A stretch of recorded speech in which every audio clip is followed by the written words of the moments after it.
जिस बाप के पास 2 वक्त की रोटी नहीं थी, उसके दोनों बेटे आज करोड़पति हैं। लेकिन असली कहानी पैसे की नहीं, उस दर्द की है जो उन्होंने सहा।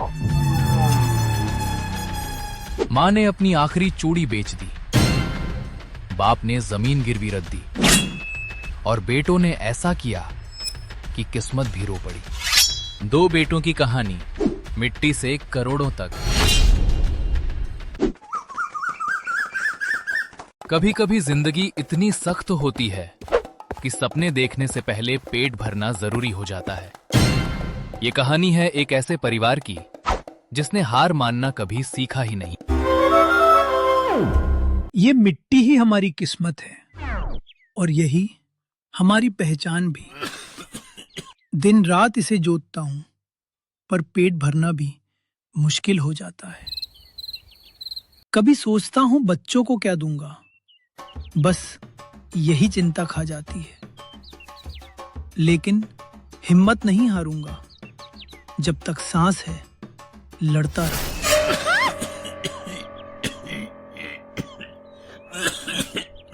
रोटी कम है लेकिन प्यार पूरा है हमारे घर में।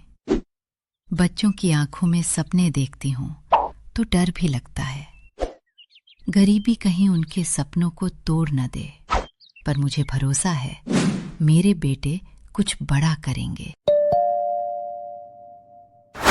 माँ, मैं पढ़ाई करूंगा, चाहे हालात कैसे भी हों।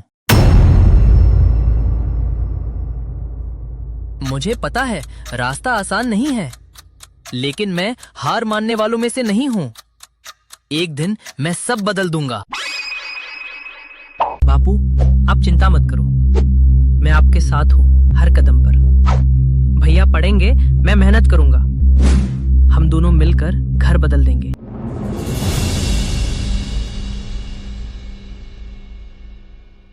कभी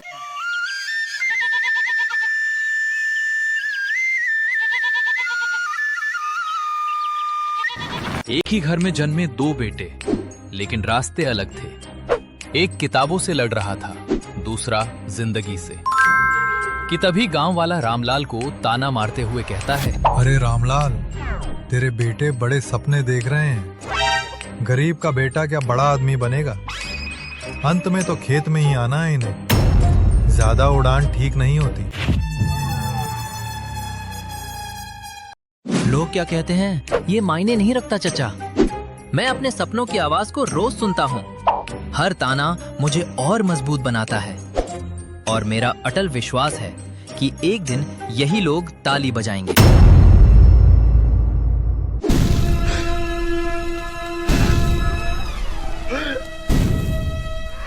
भैया, लोग तो बोलेंगे ही ना, क्योंकि बंदर क्या जाने अदरक का स्वाद। पर हम रुकने वालों में से नहीं हैं। आपको ऐसे निकृष्ट लोगों की बातों पर ध्यान नहीं देना चाहिए और ना ही जवाब देना चाहिए। आप पढ़ाई करो, मैं सब संभाल लूंगा। हम दोनों मिलकर एक दिन जरूर जीतेंगे।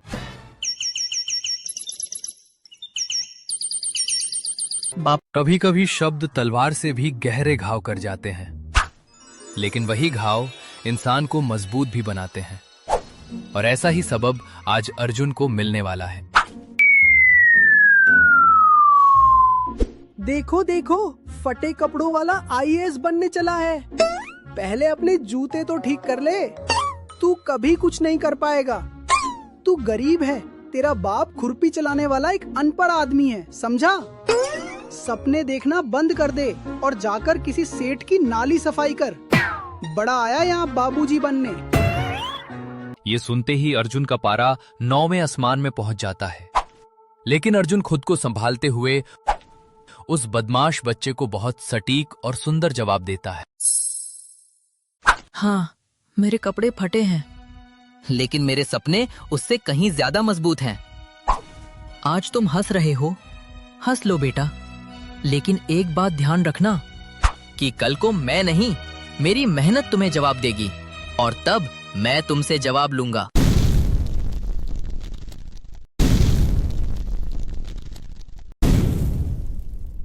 अर्जुन का जवाब सुनकर उस लड़के की घिग्गी बन जाती है और वो बिना कुछ कहे ही वहां से चला जाता है।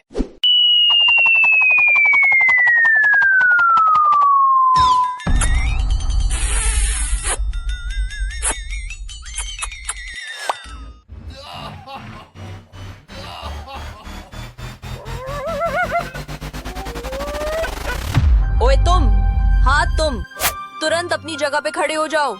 ये क्या तमाशा लगा रखा है तुमने क्लास के अंदर? शर्म नहीं आती? स्कूल पढ़ने के लिए भेजा जाता है, ऐसी गंदी हरकतें करने के लिए नहीं। अभी जो तुम लड़की की तरफ इशारे कर रहे थे वो सिर्फ बदतमीजी नहीं, तुम्हारी सोच का आईना है। लेकिन याद रखना, जो दूसरों का सम्मान नहीं करता उसे जिंदगी कभी सम्मान नहीं देती। तुम्हारे माता पिता मेहनत करके फीस भरते हैं, सपने देखते हैं कि उनका बच्चा कुछ बड़ा बनेगा, और तुम यहाँ उनका सिर झुकाने में लगे हो। अगर यही करना है तो स्कूल आने का कोई हक नहीं है तुम्हें। आज मैं सबके सामने सिर्फ चेतावनी दे रही हूँ। अगली बार घर वालों को बुलाकर बताऊंगी कि उनका बेटा क्लास में पढ़ाई नहीं, गंदी हरकतें करता है। अभी जो हरकत मैंने देखी है ना, उससे सिर्फ तुम्हारी बदतमीजी नहीं, तुम्हारी घटिया सोच भी सामने आ गई है। ये क्लासरूम है, मंदिर जैसा स्थान है जहाँ बच्चे अपना भविष्य बनाने आते हैं, और तुम इसे गंदी हरकतों का अड्डा समझ बैठे हो। एक लड़की की तरफ अश्लील इशारे करके तुम्हें क्या मिला? 2 मिनट की हंसी? याद रखना, जो इंसान औरतों की इज्जत करना नहीं सीखता वो जिंदगी में कभी इज्जत नहीं कमा पाता। आज तुम एक लड़की का मजाक उड़ा रहे हो, कल यही आदत तुम्हें समाज में शर्मिंदा करेगी। तुम्हारे माँ बाप पसीना बहाकर फीस भरते हैं, उम्मीद करते हैं कि उनका बेटा पढ़ लिख कर नाम रोशन करेगा, लेकिन तुम यहाँ उनकी उम्मीदों पर दाग लगा रहे हो। अगर यही करना था तो स्कूल आने की जरूरत ही क्या थी? और कान खोलकर सुन लो, आज मैं सिर्फ डांट रही हूँ क्योंकि शिक्षक का काम सुधारना होता है। लेकिन अगली बार ऐसी हरकत हुई ना तो सीधे प्रिंसिपल ऑफिस जाओगे, सस्पेंशन होगा और घर वालों को बुलाकर सब सच बताया जाएगा। फिर मत कहना मौका नहीं मिला। और पूरी क्लास सुन ले, जो यहाँ पढ़ने आया है वो किताब खोले, जो नौटंकी करने आया है वो दरवाजा देख ले। इस क्लास में सिर्फ मेहनत चलेगी, अनुशासन चलेगा और हर लड़की की इज्जत होगी। अब सिर नीचे करके खड़े रहो और सोचो छात्र कहलाने के लायक हो भी या नहीं, और सोचो कि इंसान बनना है या सिर्फ तमाशा।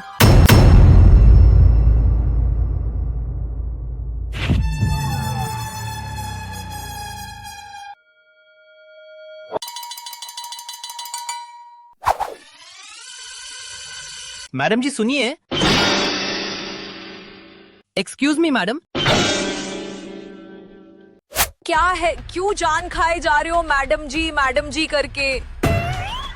अरे कुछ कहना है तो जल्दी बोलो, बहरी नहीं हूँ, सुन रही हूँ।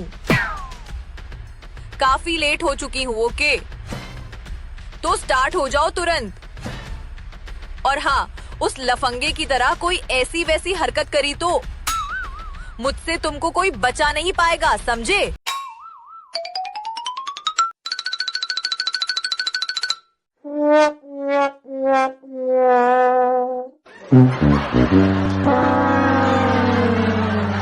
मैडम जी, मुझे तो बस इतना कहना था कि मैं इस शहर में एकदम नया हूँ, मुझे इस जगह के बारे में कोई जानकारी नहीं।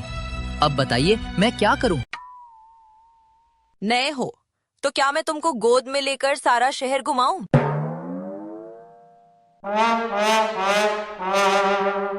नहीं टीचर जी, मुझे तो बस इतना कहना था कि गांव से पढ़ने आया हूँ इस अजनबी शहर में। यहाँ मैं किसी को नहीं जानता। आज मेरा स्कूल में फर्स्ट डे था। दिन तो गुजर गया मेरा, लेकिन अब रात कहाँ गुजारूं समझ नहीं आ रहा। मेरे पिता एक गरीब किसान हैं। हमारे गांव में सभी लोग पीढ़ियों से अनपढ़ रहे हैं और मजदूरी करके अपना गुजर बसर करते रहे हैं। लेकिन अब मैं पढ़ लिख कर एक IAS ऑफिसर बनना चाहता हूँ, ताकि मैं अपने पूरे गांव का दुख दूर कर सकूं। बस यही मुझे कहना था। माफ कीजिएगा, मैंने आपका कीमती वक्त खराब कर दिया। अच्छा तो मैं चलता हूँ।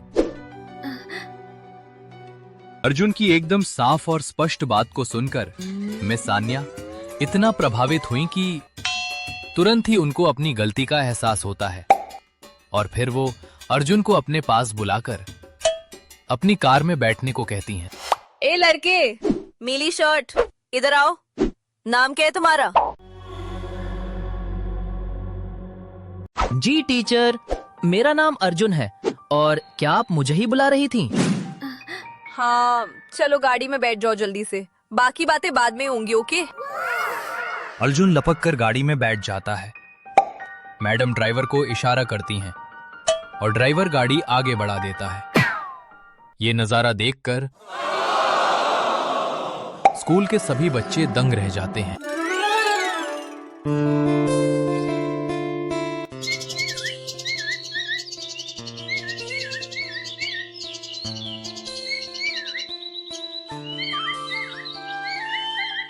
वो भैया को गए हुए काफी दिन हो गए हैं, क्यों ना आज फोन करके उनका हाल पूछ लिया जाए। हाँ हाँ, क्यों नहीं।